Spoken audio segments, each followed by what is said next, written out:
സുഹൃത്തുക്കളെ എല്ലാവർക്കും നമ്മുടെ പുതിയ വീട്ടിലേക്ക് സ്വാഗതം. ഇന്ന് ഞാൻ ഈ ഒരു വീഡിയോ ആയിട്ട് വരാനുണ്ടായ പ്രധാന കാരണം നമ്മളെല്ലാവരും സ്നേഹിക്കുന്ന, നമ്മളെല്ലാവരും അങ്ങേയറ്റം ആരാധിക്കുന്ന ഒരു വ്യക്തിയായിട്ടുള്ള വേടൻ.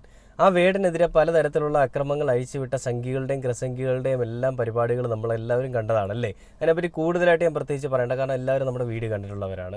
അപ്പോൾ ഈ പ്രശ്നങ്ങൾക്കെല്ലാം ശേഷം വേടൻ ഈ വിവാദങ്ങൾക്കൊടുവിൽ ഈ സിനിമയിലൊക്കെ പാടി, അതുപോലെ തന്നെ ആൽബം കവർ സോങ് എല്ലാം പാടി, അതിനുശേഷം വേടൻ കോന്നിയിൽ കരിയാട്ടം 2025 എന്ന് പറയുന്നൊരു പരിപാടിയിൽ LDFന്റെ സ്ഥാനാർത്ഥി നടത്തിയൊരു പരിപാടിയിൽ വന്ന് പങ്കെടുക്കുകയുണ്ടായി.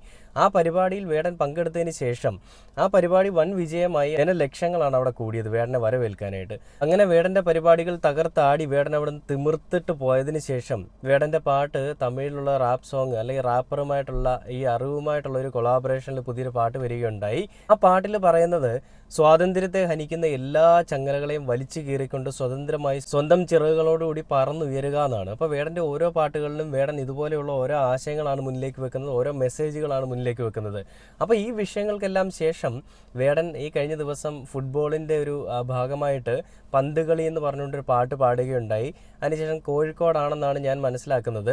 അവിടുത്തെ ലുലുമാളിൽ പോയിട്ട് വേടൻ തകർത്താടി വരുന്നൊരു പരിപാടി ഞാൻ കാണാനിടയുണ്ടായി. ലുലുമാളാണ് എന്താണെന്ന് അറിയില്ല, എന്ത് തന്നെയാണെങ്കിലും വേടൻ അവിടെ പോയി തകർത്ത് തിമിർത്ത് പൊളിച്ചടുക്കി വരുന്നൊരു പരിപാടിയാണ് ഞാൻ കണ്ടത്. വേടനെ കാണാൻ വേണ്ടിയിട്ട് ജനലക്ഷങ്ങൾ അവിടെ കൂടുകയും ചെയ്യുന്നുണ്ട്. ഈ സംഘിക്കുട്ടന്മാരുടെ കൂട്ടത്തിലുള്ള കലാകാരന്മാരോ സംഘികളോ ഒന്നും എവിടെ പോയാലും കിട്ടാത്തത്ര സ്വീകാര്യതയാണ് വേടൻ എന്ന് പറയുന്നൊരു കലാകാരൻ എവിടെയെങ്കിലും പോയി കഴിഞ്ഞാൽ ഉണ്ടാവുന്നതെന്ന് നമ്മളെല്ലാവരും പല രീതിയിലും പല സമയങ്ങളിലും കണ്ടതാണല്ലേ. നമുക്കെല്ലാവർക്കും അറിയാവുന്ന ഒരു നഗ്നമായിട്ടുള്ള സത്യം തന്നെയാണ് ആ ഒരു കാര്യം കൂടി. അപ്പോൾ വേടനെതിരെ പുതിയൊരു പരാതിയുമായിട്ട് നമുക്കറിയാം, വേടന്റെ കഞ്ചാവ് വിഷയം വന്ന സമയത്ത് ആദ്യം BJP കളിച്ചൊരു കളി, ഈ വേടന്റെ പാട്ട് സർവകലാശാലയിൽ പാഠ്യവിഷയമാക്കുന്നു എന്ന് അറിഞ്ഞതിൻ്റെ അടുത്ത ദിവസം കളിച്ചൊരു കളിയാണ് വേടനെ കഞ്ചാവിൽ കുടുക്കിയത്. കഞ്ചാവ് കേസിൽ കുടുക്കിയതിന് ശേഷം വേടന്റെ പാട്ട് സർവകലാശാലയിൽ പാഠ്യവിഷയമാക്കുന്നതിനെതിരെ ഇവർ സംസാരിക്കുകയുണ്ടായി.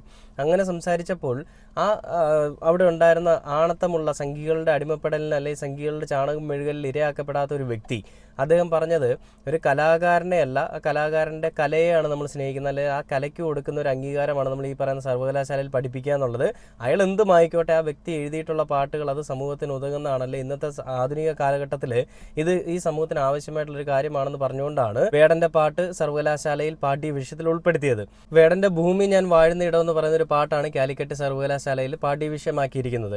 അപ്പോൾ അത് കാലിക്കറ്റ് സർവകലാശാലയിൽ പാഠ്യവിഷയമാക്കാൻ പോയ സമയത്ത് തന്നെ വലിയ അക്രമങ്ങളൊക്കെ ആയിരുന്നു. അതിനുശേഷം അത് ആക്കാൻ പാടില്ല എന്നുള്ള രീതിയിലേക്കൊക്കെ കാര്യങ്ങൾ വന്നു. അപ്പോൾ കാലിക്കറ്റ് സർവകലാശാല ഈ പാട്ട് പാഠ്യവിഷയമാക്കി. പിന്നീട് അതിനുശേഷം കേരള സർവകലാശാല പാട്ട് പാഠ്യവിഷയമാക്കി ഉണ്ടായി. കാലിക്കറ്റ് വലിയ പ്രശ്നങ്ങൾ നടന്നുകൊണ്ടിരിക്കെ.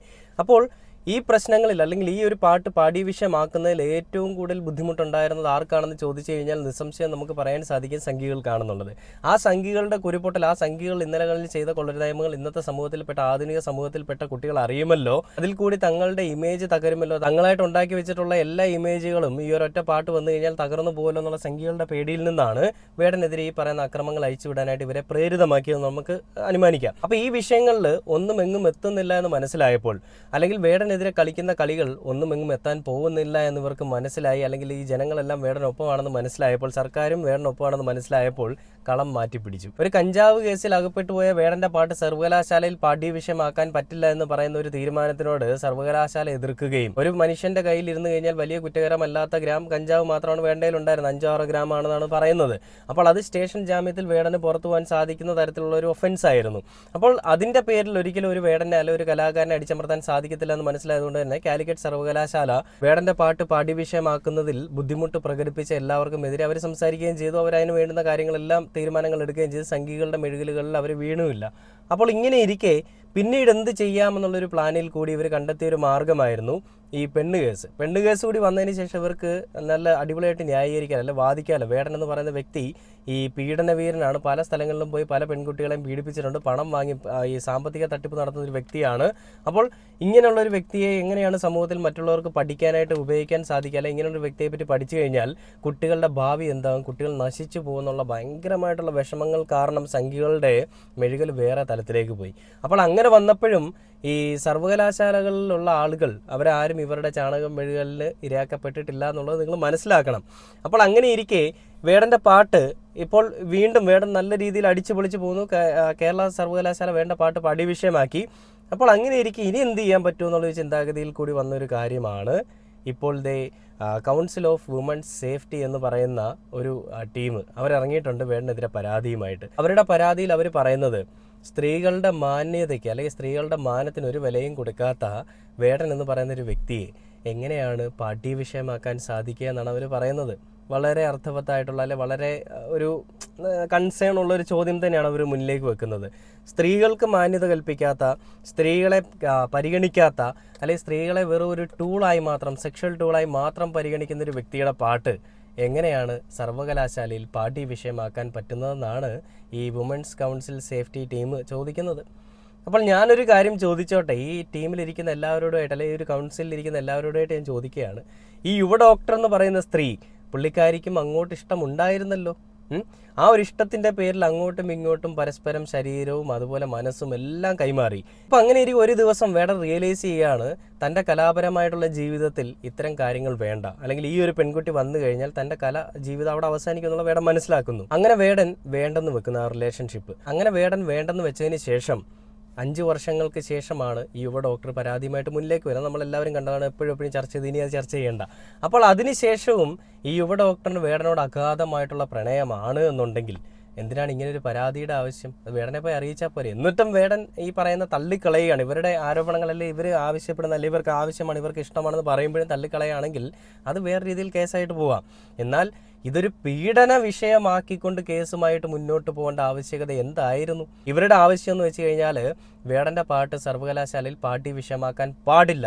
വേടനെ പോലെ കറുത്ത വർഗത്തിൽപ്പെട്ട, അല്ലെങ്കിൽ പിന്നോക്ക സമുദായത്തിൽപ്പെട്ട, അല്ലെങ്കിൽ ജാതീയ അടിസ്ഥാനത്തിൽ ഏറ്റവും താഴേക്കിടയിൽപ്പെട്ട ഒരു വ്യക്തി വളർന്നു വരാൻ പാടില്ല, ഇതിനു മുകളിലേക്ക് ഉയരാൻ പാടില്ല എന്നുള്ള ബ്രാഹ്മണ കുലത്തിൽപ്പെട്ട, അല്ലെങ്കിൽ അങ്ങനെ ചിന്തിച്ച് നടക്കുന്ന ചില ചെറ്റകളുടെ തന്തയില്ലായ്മയാണ് പ്രേരണയായത്, അല്ലെങ്കിൽ ഇതിന് കാരണമായെന്ന് ഞാൻ പറഞ്ഞാൽ തള്ളിക്കളയാൻ സാധിക്കില്ല. കാരണം അത് തന്നെയാണ് സത്യം. ഇപ്പോൾ BJP-യിലുള്ള പല ആളുകളും നിശബ്ദത പാലിച്ചിരിക്കുകയാണ്. കാരണം ഇലക്ഷനൊക്കെ വരുമ്പോഴത്തേക്ക് എന്തെങ്കിലുമൊക്കെ പറഞ്ഞ് നല്ല കാര്യങ്ങൾ ചെയ്തൊക്കെ മുന്നിലേക്ക് നിൽക്കേണ്ട. അതിനിടയ്ക്ക് വേടനെതിരെ സംസാരിച്ചാൽ നല്ലൊരു ശതമാനം വോട്ടും പോകുന്നുള്ളവർക്ക് അറിയാം. എന്തായാലും ഞാൻ ഒരു കാര്യം തുറന്നു പറയാം, വേടനെതിരെ നിങ്ങൾ ചെയ്ത എല്ലാ കൊള്ളരുതായ്മകളും വേടന് വേണ്ടി മാത്രമല്ല, വേടനെതിരെ മാത്രമല്ല നിങ്ങൾ ചെയ്തത്. വേടൻ എന്ന് പറയുന്ന വ്യക്തിയെ മാത്രമേ നിങ്ങൾ കണ്ടുള്ളൂ. കാരണം നിങ്ങൾക്ക് ബുദ്ധിയില്ല. ചാണകം തിന്ന് നിങ്ങളുടെയൊക്കെ ബുദ്ധിയും തലച്ചോറും എല്ലാം ക്ഷയിച്ചു പോയിരിക്കുന്നു, അല്ലെങ്കിൽ ദ്രവിച്ചു പോയിരിക്കുന്നു. അപ്പോൾ അങ്ങനെ ഇരിക്കെ നിങ്ങൾ വേടനെതിരെ അഴിച്ചുവിട്ട അക്രമങ്ങളിൽ എത്രയോ പാവപ്പെട്ട ജനങ്ങളുണ്ടെന്നറിയോ? എത്രയോ പട്ടിണി പാവങ്ങളും, എത്രയോ നിർധനരായിട്ടുള്ള ആളുകളും, എത്രയോ ദരിദ്രരായിട്ടുള്ള ആളുകളും, എത്രയോ ഈ പറയുന്ന സമൂഹത്തിൽ പിന്നോക്ക സമുദായത്തിൽപ്പെട്ട അടിച്ചമർത്തലുകൾക്ക് ഇരയാക്കപ്പെട്ടിട്ടുള്ള ആളുകളും ഉണ്ടെന്നറിയാമോ? ഞാൻ പലപ്പോഴും പറഞ്ഞിട്ടുണ്ട് വേടൻ ഒരു പ്രതിനിധിയാണെന്നുള്ളത്. ആ പ്രതിനിധിക്കെതിരെ നിങ്ങൾ സംസാരിക്കുമ്പോൾ അത് കേരളത്തിലെ ഒരു നല്ലൊരു ശതമാനം ജനങ്ങളെ എഫക്റ്റ് ചെയ്യും എന്നുള്ളത് ഞാൻ എടുത്തു പറയുകയാണ്. നിങ്ങൾക്ക് മനസ്സിലായിട്ടില്ല, കാരണം നിങ്ങൾ ചാണകം തീനികൾ മാത്രമാണ്. അപ്പോൾ ഈ ഒരു വിഷയത്തിൽ എന്താണ് വേടനെതിരെ പരാതി വന്നിരിക്കുന്നത്? നമുക്ക് 24 ന്യൂസിൽ വന്നൊരു വാർത്തയാണ്, അത് കണ്ടു നോക്കിയിട്ട് ബാക്കി വീഡിയോയിലേക്ക് വരാം. കാലിക്കറ്റ് സർവകലാശാല സിലബസിൽ റാപ്പർ വേടന്റെ പാട്ട് പഠിപ്പിക്കുന്നതിനെതിരെ വീണ്ടും പരാതി ഉയരുന്നു. Council for women rights and സേഫ്റ്റിയാണ് ഗവർണർക്കും വൈസ് ചാൻസലർക്കും പരാതി നൽകിയത്. കാലിക്കറ്റ് യൂണിവേഴ്സിറ്റി സർവകലാശാല സിലബസിൽ ഈ വേടന്റെ പാട്ട് ഉൾപ്പെടുത്തിയതിനെതിരെ വീണ്ടും ഒരു പരാതി കൂടി വന്നിരിക്കുകയാണ്. Council for women rights and safety എന്ന് പറയുന്ന സംഘടനയാണ് ഇതുമായി ബന്ധപ്പെട്ട് ചാൻസലർക്കും വൈസ് ചാൻസലർക്കും പരാതി നൽകിയിരിക്കുന്നത്. ഈ പരാതിയിൽ പറയുന്നത് സ്ത്രീ പീഡനത്തിൽ കേസിൽ പ്രതിയായിരിക്കുന്ന ഈ വേടന്റെ പാട്ട് ഒരു തരത്തിലും ഈ സിലബസിൽ തുടരാൻ പാടില്ല. കാരണം അത് സ്ത്രീവിരുദ്ധവും ആശങ്കപ്പെടുത്തുന്നതുമാണ്. അതുകൊണ്ട് തന്നെ ഈ സ്ത്രീകളുടെ അന്തസ്സിന് നിരക്കാത്ത ഒരു കാര്യമാണ് എന്നും ഈ പരാതിയിൽ ചൂണ്ടിക്കാണിക്കുന്നു. ഇത് പുതുതലമുറയ്ക്ക് തെറ്റായ സന്ദേശം നൽകാനുള്ള ഒരു കാരണമാണെന്നും ഈ പരാതിയിൽ ചൂണ്ടിക്കാണിക്കുന്നു. അതുകൊണ്ട് തന്നെ എത്രയും പെട്ടെന്ന് ഈ പാട്ട് പിൻവലിക്കണം എന്നുള്ളതാണ് ഇതുമായി ബന്ധപ്പെട്ട് ഈ പരാതിയിൽ പറയുന്നത്. ഏതാനും ദിവസങ്ങൾക്ക് മുൻപ് ഇതുമായി ബന്ധപ്പെട്ട് ഈ ഗവർണർ രാജേന്ദ്ര ആർലേക്കർ ഈ VC-യോട് ഒരു വിശദീകരണം തേടിയിരുന്നു. ഏതൊരു സാഹചര്യത്തിലാണ് ഇത്തരം ഒരു പാട്ട് ഉൾപ്പെടുത്തിയത്, എന്താണ് അതിന്റെ സാഹചര്യം, ഇപ്പോഴത്തെ അവസ്ഥ എന്നടക്കമുള്ള കാര്യങ്ങൾ ചൂണ്ടിക്കാണിച്ചുകൊണ്ട് ഒരു വിശദീകരണം തേടുകയും ചെയ്തിരുന്നു. ഇതിൽ റിപ്പോർട്ട് നൽകി എന്നുള്ള കാര്യത്തിൽ ഒരു വ്യക്തത ഇതുവരെ വന്നിട്ടില്ല എന്നുള്ളതാണ്. ഈ BA മലയാളം 3ാം സെമസ്റ്റർ പാഠ്യപദ്ധതിയിലാണ് വേടന്റെ ഭൂമി ഞാൻ വാഴുന്നിടം എന്ന് പറയുന്ന പാട്ട് ഈ സർവകലാശാല ഉൾപ്പെടുത്തിയത് എന്നുള്ളതാണ് ഏറ്റവും പ്രധാനപ്പെട്ട കാര്യം. ഇതിനെതിരെ ആദ്യം BJP അനുകൂല സിൻഡിക്കേറ്റ് അംഗമാണ് പരാതിയുമായി രംഗത്ത് വന്നൊരു സാഹചര്യം ഉണ്ടായത്. പിന്നാലെ ഇത് വലിയ വിവാദമാവുകയും ചെയ്തിരുന്നു. ഇതിൽ ഒരു എക്സ്പെർട്ട് കമ്മിറ്റി നിയോഗിച്ച് അവർ ഒരു പഠന റിപ്പോർട്ട് VC-ക്ക് സമർപ്പിക്കുകയും ചെയ്തിരുന്നു. ആ റിപ്പോർട്ടിൽ പറഞ്ഞത് ഈ പാട്ട് ഉൾപ്പെടുത്തേണ്ടതില്ല എന്നുള്ളതായിരുന്നു. പക്ഷേ ബോർഡ് ഓഫ് സ്റ്റഡീസ് ഈ പാട്ട് വേണമെന്നുള്ള കാര്യമാണ് മുന്നോട്ട് വെച്ചത്. ഏതായാലും ഇനി അക്കാഡമിക് കൗൺസിൽ എടുക്കുന്ന തീരുമാനം അനുസരിച്ചായിരിക്കും ഈ പാട്ടിന്റെ ഭാവി തീരുമാനിക്കുക. അടിപൊളി. വേടന്റെ പാട്ട് എന്തിനാണ് സർവകലാശാലയിൽ പാഠ്യവിഷയമാക്കിയതെന്നാണ് ഗവർണർ ചോദിച്ചത്. ഗവർണർ ആരാണെന്നുള്ളത് നമുക്കറിയാം അല്ലേ?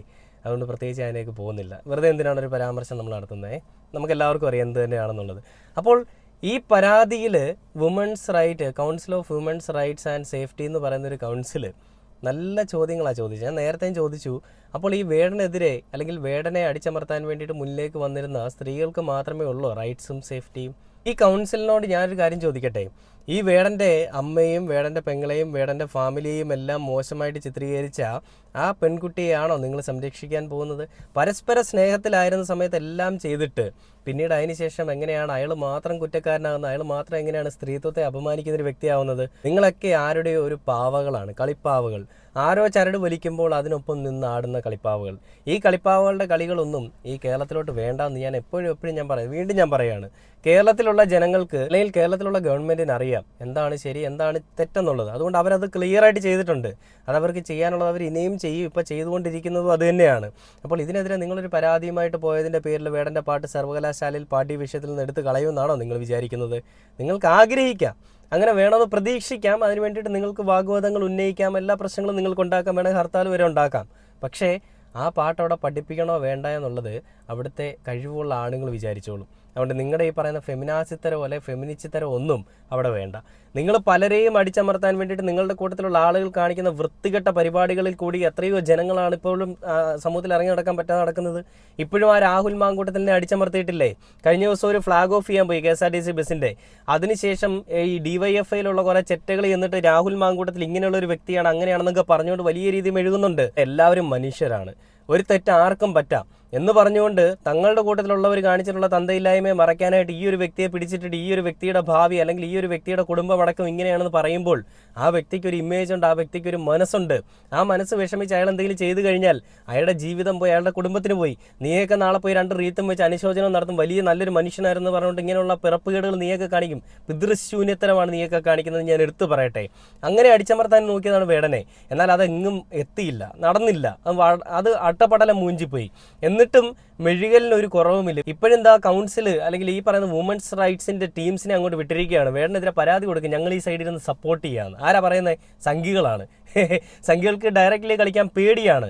കാരണം കേരളത്തിലെ ജനങ്ങളെടുത്ത് പൊങ്കാല ഇടുക എന്നുള്ളത് ഇവന്മാർക്ക് നന്നായിട്ട് അറിയാം. ഇനി ഇവന്മാർക്കെതിരെ പറഞ്ഞതിൻ്റെ പേരിൽ എനിക്കെതിരെ എന്തെങ്കിലും വന്നാലും ഒരു കോപ്പുമില്ല. പറയാനുള്ളത് ആരുടെ ഏതവൻ്റെ മുഖത്ത് നോക്കി ഞാൻ പറയാതെ തന്നെ ചെയ്യും. കൊള്ളരുതായ്മയാണെന്ന് തന്നെ പറയും. അപ്പോൾ ഇതിൽ വേറൊരു കാര്യം ഞാൻ എടുത്ത് പറയണം. ഒരു പെൺകുട്ടി എനിക്ക് വേടൻ്റെ കാര്യങ്ങൾ പറഞ്ഞുകൊണ്ട് പലപ്പോഴും മെസ്സേജ് ഇടുന്നൊരു പെൺകുട്ടിയാണ്. അപ്പോൾ എൻ്റെ വീഡിയോയിൽ ഒരു കമൻറ്റ് വന്നതാണ്, ഞാൻ സംഖ്യയല്ല എങ്കിലും സ്നേഹം കൊടുത്ത് പണം വാങ്ങി വഞ്ചിക്കുക അത് ശരിയല്ല. പിന്നെ വൈകി വെളിപ്പെടുത്തി എന്ന് പറഞ്ഞത് പിന്നെ ശരിയാകും എന്ന് കരുതി പിന്നെ അവന് കൊടുത്ത സ്നേഹം അത് വളരെ വലുതാണ്. ആരോ ആകട്ടെ തൻ്റെ പെങ്ങൾക്ക് ഈ ഗതി വന്നാൽ നിങ്ങൾ വേടനൊപ്പം നിൽക്കുമോ എന്നാണ് ഒരാൾ കമൻറ്റ് ഇട്ടിരിക്കുന്നത്. സുജാത എന്ന് പറയുന്നൊരു പെൺകുട്ടിയാണെന്ന് തോന്നുന്നു, ഇനി ഫേക്ക് അക്കൗണ്ടാണെന്ന് അറിയില്ല. അപ്പോൾ അതിന് നമ്മുടെ ഈ വീഡിയോ എല്ലാം കണ്ടിട്ട് നമ്മളെ സപ്പോർട്ട് ചെയ്യുന്ന വേണ്ട അങ്ങേയറ്റം ആരാധിക്കുന്ന ഒരു ആരാധികയായിട്ടുള്ളൊരു പെൺകുട്ടി ഇട്ടിരിക്കുന്ന ഒരു കമൻറ്റാണ്, റിപ്ലൈ ആണ്. ഇവിടെ വൈകി വെളിപ്പെടുത്തിയതല്ല സുഹൃത്തെ പ്രശ്നം. സ്നേഹത്തിലായിരുന്ന സമയത്ത് അവർ ഒരേപോലെ ഇഷ്ടത്തോടും സമ്മതത്തോടും കൂടി മനസ്സും ശരീരവും പലതവണ പങ്കുവെച്ച് കഴിഞ്ഞ് ബന്ധം വേർപെട്ട് കഴിഞ്ഞാൽ അതെങ്ങനെയാണ് ബലാത്സംഗവും പീഡനവും ഒക്കെ ആകുന്നത്? എനിക്ക് മനസ്സിലാവാത്ത ഒരു കാര്യമുണ്ട്. ശരിക്കും വേടൻ ചെയ്ത തെറ്റെന്താ? ഇഷ്ടമായിരുന്ന സമയത്ത് വിവാഹ വാഗ്ദാനം നൽകി അവർ റിലേഷൻ തുടങ്ങുകയും കണ്ടിന്യൂ ചെയ്യുകയും ചെയ്തു. പിന്നീട് ഒരിക്കലും പരസ്പരം ചേരില്ല എന്ന് ഉറപ്പായപ്പോൾ അവർ തമ്മിൽ പിരിഞ്ഞു. ഇതുവരെ ഓക്കെ. പക്ഷേ ഒരിക്കൽ വിവാഹ വാഗ്ദാനം നൽകിയെന്ന ഒരൊറ്റ പേരിൽ ഒരിക്കലും ചേരില്ല എന്നുറപ്പുള്ള ഒരാളെ എന്തിനു കൂടെ കൂട്ടി രണ്ടുപേരും പരസ്പരം വീർപ്പുമുട്ടി ജീവിക്കണം? വളരെ നല്ല ചോദ്യങ്ങളാണ് പുള്ളിക്കാരി ചോദിച്ചിരിക്കുന്നത്. അതിലും നല്ലത് രണ്ടുപേരും പിരിയുന്നത് തന്നെയല്ലേ? ഇപ്പോൾ കല്യാണം കഴിഞ്ഞവർ ഒരു ഘട്ടം എത്തുമ്പോൾ പരസ്പരം ഒത്തുപോകാൻ കഴിയില്ല എന്ന് ഉറപ്പായാൽ ഡിവോഴ്സ് ചെയ്യുന്നില്ലേ? അപ്പോൾ അത് വിവാഹം കഴിച്ചേ പറ്റൂ എന്ന കേസാവുമോ? കല്യാണം കഴിഞ്ഞ സമയത്ത് നടന്നതൊക്കെ ബലാത്സംഗവും പീഡനവും ഒക്കെ ആകുമോ? ചിലപ്പോൾ വേടൻ ആ കുട്ടി തനിക്ക് ചേരില്ല എന്നും തൻ്റെ വളർച്ചയെ തടയുന്ന ആളാണെന്നും തോന്നിയപ്പോൾ തുറന്നു പറഞ്ഞ് മൂവ് ഓൺ ചെയ്തതായിക്കൂടെ? ഇതിലെന്താ തെറ്റ്? പിന്നെ മണി ട്രാൻസാക്ഷൻ്റെ കാര്യം ഈ പെൺകുട്ടി വേടന് കൊടുത്തത് ചിലപ്പോൾ ബാങ്ക് വഴി ആയിരിക്കാം. ചിലപ്പോൾ വേടൻ അത് നേരിട്ട് കൊടുത്തിട്ടുണ്ടെങ്കിലോ അല്ലെങ്കിൽ അതിന് തെളിവില്ലാത്തതാണെങ്കിലോ ഇനി ചിലപ്പോൾ കൊടുക്കാത്തതും ആവാം. പൈസയുടെ കാര്യത്തിൽ ക്ലാരിറ്റി ഇല്ലെങ്കിലും ബാക്കിയൊക്കെ ഉടായ്പാണെന്നാണ് ആ പെൺകുട്ടി പറയുന്നത്. ഇതൊരു പെൺകുട്ടിയാണ് പറയുന്നത് ഓർക്കണം. അതായത് വേണമെന്ന് പറയുന്ന വ്യക്തിയെ അടിച്ചമർത്താൻ വേണ്ടിയിട്ട് പെൺകുട്ടികൾ തന്നെയാണ് ഇപ്പോൾ സമൂഹത്തിലേക്ക് നിൽക്കുന്നത്. പെൺകുട്ടികളെന്ന് ഞാൻ പലപ്പോഴും പറഞ്ഞിട്ടുണ്ട്, വജ്രായുധമാണ് പെൺകുട്ടികൾ. ആ വജ്രായുധത്തിനെ ഉപയോഗിച്ചുകൊണ്ട് ആൺകുട്ടികളുടെ മെക്കെട്ട് കയറാനും ആൺകുട്ടികളെ അടിച്ചമർത്താനും ശ്രമിക്കുന്ന ഒരു സമൂഹം നമ്മുടെ സമൂഹത്തിലുണ്ട് അല്ലേ? ഒരു പെൺകുട്ടി പറയുന്നതാണ് സത്യമെന്ന് വിശ്വസിക്കുന്ന പോലീസും അതേ നിയമപാലകരും അതേപോലെ തന്നെ നാട്ടുകാരുമാണ് നമ്മുടെ സമൂഹത്തിലുള്ളത്. എന്നാൽ നിരപരാധിത്വം തെളിയിക്കുക എന്നുള്ളത് നമ്മളുടെ മാത്രം ആവശ്യമായിരിക്കും. അപ്പോൾ എനിക്കെതിരെ ഒരു ആരോപണം വന്നാൽ എൻ്റെ നിരപരാധിത്വം തെളിയിക്കുക എന്നുള്ളത് എൻ്റെ മാത്രം ആവശ്യമാണ്. അല്ലാതെ ജനങ്ങളൊന്നും അതിന് കൂടെ നിൽക്കില്ല. ഈ പറയുന്ന എല്ലാവരും കുറ്റം പറയാൻ വേണ്ടി മുന്നിൽ കാണും. എന്നാൽ ആ നിരപരാധിത്വം തെളിയുന്ന ഒരു ദിവസം ഈ കുറ്റം പറഞ്ഞവർ പോലും നല്ലത് പറയാൻ വരില്ല. ഈ കുറ്റം പറഞ്ഞവർ പറയും എന്തോ അവൻ കാശ് കൊടുത്ത് ഒതുക്കിയതാണെന്നേ പറയുള്ളൂ. അപ്പം വേടൻ്റെ വിഷയത്തിൽ ആ പെൺകുട്ടി ചോദിച്ചിരിക്കുന്ന ചോദ്യങ്ങൾ വളരെ കൃത്യമാണ്. അതായത് പരസ്പര ഇഷ്ടത്തോടുകൂടി എല്ലാം ചെയ്തിട്ട് കല്യാണം കഴിച്ച രണ്ടുപേർ ഇപ്പോൾ ഒരു ഘട്ടം എത്തുമ്പോൾ ഒരുമിച്ച് പോകാൻ സാധിക്കില്ല എന്ന് മനസ്സിലാകുമ്പോൾ അവർ ഡിവോഴ്സിലാവുന്നു, അല്ലെങ്കിൽ അവർ വേർപിരിയുന്നു, ബന്ധം വേർപെടുത്തുന്നു. അപ്പോൾ അങ്ങനെ വരുമ്പോൾ ഇവരെ കല്യാണം കഴിച്ചതുകൊണ്ട് ഇവരെ കെട്ടിയേ പറ്റൂ എന്നൊരു നിയമം നമ്മുടെ നാട്ടിലുണ്ടോ? ഇല്ലല്ലേ. പിന്നെ ഈ കല്യാണം കഴിച്ച സമയത്ത് ഇവർ തമ്മിലുള്ള എല്ലാ ശാരീരിക ബന്ധങ്ങളും ദാമ്പത്യ ബന്ധങ്ങളും ഇതെല്ലാം പിന്നീട് ബലാത്സംഗമായിരുന്നുവെന്ന് ഈ പറയുന്ന ഭാര്യയായിരുന്ന ഈ ബന്ധം വേർപെടുത്തി പോയ ആൾ പറയുകയാണെങ്കിൽ അത് ഏത് രീതിയിൽ കേസെടുക്കാൻ സാധിക്കും? അപ്പോൾ ഒരു രേഖാമൂലവും ഒരിക്കലും ഒരുമിച്ച് ഈ പറയുന്ന കാമുകന്മാരായിരുന്നു എന്ന് പോലും അറിയാത്ത രണ്ടുപേര്. ഇപ്പോൾ വേടനും പറഞ്ഞിട്ടുണ്ട്, വേടന് ഇഷ്ടത്തിലായിരുന്നു എന്ന് പറയുന്നുണ്ട്. ഇതൊരിക്കലും ഒരു നിയമത്തിനെതിരല്ലല്ലോ. ഇഷ്ടപ്പെടുക എന്നുള്ളത് പരസ്പരം പലരുടെ മനസ്സിലുള്ളൊരു കാര്യമാണ്. എന്നാൽ വേർപിരിയുക എന്നുള്ളതും അവരുടെ അതേ മനസ്സിലുള്ള ഒരു കാര്യമാണ്. ഇതിനെ നിയമത്തിൻ്റെ വഴിയിൽ കൂടി കൊണ്ടുവരുമ്പോൾ ഈ ബന്ധം വേർപെടുത്തി പോകുന്നവരും ഈ പറയുന്ന ഒരു സ്ത്രീ ഇരിക്കുമ്പോൾ മറ്റൊരു സ്ത്രീയെ സ്നേഹിച്ച് പോകുന്നവരും ഒക്കെ ആയിട്ടുള്ള ബന്ധം അല്ലെങ്കിൽ ആ ഒരു വ്യത്യാസം എന്താണ്? അപ്പോൾ ഇതെല്ലാം എന്തിൻ്റെ പേരിലാണ് ഈ പരാതിയുമായിട്ട് പല ആളുകളും വരുന്നതെന്നുള്ളൊരു ചോദ്യം നമ്മുടെ മനസ്സിൽ എന്തായാലും ഉയരാം. അപ്പോൾ നമുക്ക് എല്ലാവർക്കും അറിയാവുന്നൊരു ഉത്തരം, വേടൻ പിന്നോക്ക സമുദായത്തിൽപ്പെട്ടവനാണ്, അടിച്ചമർത്തപ്പെട്ട ജനങ്ങൾക്ക് വേണ്ടി സംസാരിച്ചവനാണ്. അപ്പോൾ അതിൻ്റെ പേരിൽ അയാളെ ഇരയാക്കാൻ അല്ലെങ്കിൽ അയാളെ കൊടുക്കാനാണ് ശ്രമമെങ്കിൽ അയാളെ ചേർത്ത് പിടിക്കാൻ തന്നെയാണ് ഞങ്ങളുടെ തീരുമാനം. അത് ഞാൻ പലപ്പോഴും പറഞ്ഞതാണ്. അപ്പോൾ ഇങ്ങനെയുള്ള വൃത്തികെട്ട ചിന്താഗതികളും വൃത്തികെട്ട ഒരുമാതിരി പരിപാടികളുമൊക്കെയാണ് സംഘികളുടെ കയ്യിലുള്ളത്. നീയൊക്കെ മര്യാദയ്ക്ക് എന്തെങ്കിലുമൊക്കെ ചെയ്തു പോയാൽ നിനക്കൊക്കെ ജീവിച്ചു പോവാം. അല്ലാതെ ഒരു മനുഷ്യനെ അടിച്ചമർത്താൻ വേണ്ടിയിട്ട് ഓരോ വൃത്തികെട്ട പരിപാടികളും വൃത്തികെട്ട സ്ത്രീകളെയും കൊണ്ട് കളിക്കുന്ന കളികൾ ഇനിയെങ്കിലും നിർത്ത്. രാഷ്ട്രീയത്തിലാണെങ്കിലും റിയൽ ലൈഫിലാണെങ്കിലും എങ്ങനെയാണെങ്കിലും സ്ത്രീകളെ വെച്ചുള്ള ഒരു പുരുഷനെ അടിച്ചമർത്താൻ വേണ്ടി കാണിക്കുന്ന പരിപാടി, അതിൻ്റെ ഒരു ട്രോമയിൽ നിന്ന് അവർ വിട്ടുമാറാനായിട്ട് വളരെയധികം സമയമെടുക്കും. കാരണം അവരുടെ ബന്ധുക്കളുടെ മുൻപിലും എല്ലാവരുടെയും മുൻപിൽ അവരുടെ നിരപരാധിത്വം അവർക്ക് തെളിയിക്കണം. എന്നാൽ ഇതൊരു കേസായി പോയി കഴിഞ്ഞാൽ ആ കേസ് തോന്നുന്ന സമയത്താണ് കോടതി വിളിക്കുക. ആ വിളിക്കുന്ന സമയത്തേക്കും സംസാര വിഷയങ്ങളെല്ലാം പല രീതിയിലും പല ആളുകളുടെയും കണ്ണിൽ ഇവനൊരു കുറ്റക്കാരൻ തന്നെയായിരിക്കും. എന്നാൽ ഈ 1 വർഷത്തിനോ 2 വർഷത്തിനോ ശേഷം ഈ കേസ് കോടതി വിളിക്കുമ്പോൾ നിരപരാധിയാണെന്ന് തെളിഞ്ഞു കഴിഞ്ഞാൽ പിന്നെ പ്രത്യേകിച്ച് വാല്യൂ ഒന്നുമില്ല. കാരണം 1-2 വർഷമായുള്ള ഒരു കുറ്റവാളിയായി തന്നെ ജീവിക്കും. എന്നാൽ ഏടൻ്റെ വിഷയത്തിൽ നിങ്ങൾ വിചാരിച്ചത് ഇത് തന്നെയാണ്, പക്ഷെ നിങ്ങൾക്ക് തെറ്റിയതും അതിൽ തന്നെയാണ്. ഏടൻ ഇനിയും അടിച്ചു തകർത്ത് കയറി വരുമെന്നുള്ളത് നമ്മൾ പലപ്പോഴും പല രീതിയിൽ കാണുന്നുണ്ട്. അത് ഇനിയും കുറച്ചുകൂടി തീയും മൂർച്ചയും ഒക്കെ കൂടി വരുമെന്നുള്ളത് നമുക്ക് മനസ്സിലാക്കാം. അപ്പോൾ അടുത്ത ദിവസം പുതിയൊരു വീഡിയോ ആയിട്ട് കാണാം. എന്താണ് ഇപ്പോൾ ഇവർ പറഞ്ഞിരിക്കുന്ന കേസുമായിട്ടുള്ള കാര്യങ്ങൾ എന്താണെന്നുള്ളത് നമുക്ക് അടുത്ത വീഡിയോ വരുന്ന സമയത്ത് അല്ലെങ്കിൽ അടുത്ത കാര്യങ്ങൾ വരുമ്പോൾ നമുക്ക് മനസ്സിലാക്കാം. അപ്പോൾ ഇത്രയേ ഉള്ളൂ ഇന്നത്തെ വീഡിയോ.